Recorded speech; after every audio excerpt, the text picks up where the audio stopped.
আজকে আমি বাড়িতে একা। তো দেখো তাড়াতাড়ি আমি সকালবেলা উঠে নিয়ে কাজ ফাজ সেরে নিয়েছি। আর মা ডাক্তারখানায় গিয়েছে, সেই জন্য সকালবেলা উঠে কাজ ফাজ সেরে তো দেখো সবার আগে চাটা করে নিচ্ছি, কারণ চা না খেয়ে অন্য কিছু কাজ করা তো আমার পক্ষে সম্ভব নয়। চা না খেলে একটু শরীরে এনার্জি আসে না। তো চাটা খেয়ে নিয়ে আমি সবার আগে রান্নার জন্য আগে আনাজটা কেটে নেব। তো দেখো আলু, তারপর ওখানে কাঁকরোল, তারপর ওল আর আদা রসুন পেঁয়াজ আমি নিয়ে নিয়েছি। তো দেখো আমার সব কাটা হয়ে গেছে। তো আজকে রান্না করব কাঁকরোল আলু দিয়ে তরকারি, আর আদা রসুন পেঁয়াজ দিয়ে মাছের ঝাল, আর ওলটাকে ভাতে দেবো। তো দেখো, তো তারপর আমি কড়াতে কাঁকরোলটাকে আগে সবার ফার্স্ট ভেজে নেবো, সেই জন্য ভাজতে দিয়েছি। তো ভাজা হয়ে গেছে। তো দেখো এখানে আলুটাকেও আমি ভেজে নিচ্ছি। আর আর মেন ব্যাপার হচ্ছে যে আমার ক্যামেরা ধরার মতো কেউ নেই, সেই জন্য করতে করতে আমি তোমাদেরকে দেখাতে পারছি না।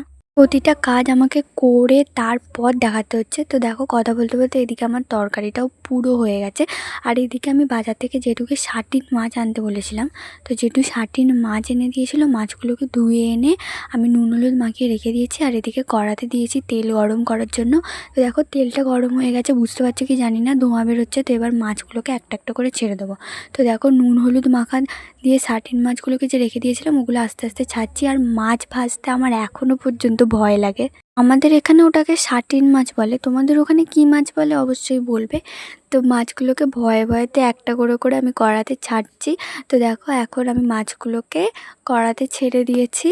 আর ছেড়ে দেওয়ার পর দেখো এক পিঠ ভাজা হয়ে গেছে, তো উল্টে দিয়ে আমি আর এক পিঠও ভেজে নিচ্ছি।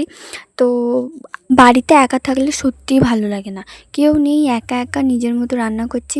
তো দেখো এক এক কিছুটা মাছ ভাজা হয়ে গেছে, তো আবার কিছুটা মাছ দিয়ে দিয়েছি। মাছগুলো ভাজা হয়ে যাওয়ার পর দেখো মাছের কাইটা করে নিচ্ছি। তো ডাল করবো না, সেই জন্য কাইটা একটু বেশি বেশি করে করছি, যাতে ওই কাইটা দিয়ে ভাত মেখে খেতে পারে। তো রান্না বসিয়েছিলাম 10টার সময়। তো দেখো এখন 1টা বাজে আমার রান্নাটা মিটলো, দেরি হয়ে গেছিলো খুব। বারবার বৃষ্টি আসছিলো বলে একটু দেরি হয়ে গেছে। তো দেখো আমি রান্নার পরে ঘেমে পুরো চান করে গেছি, মুখের অবস্থা থেকে বুঝতে পারছো। তো ঝটপট করে আমি চান করে নিয়ে ফ্রেশ হয়ে চলে এসেছি, পুজো টুজো সেরে একদম পুরো ফ্রেশ হয়ে বসে আছি, এবার খেয়ে নেবো।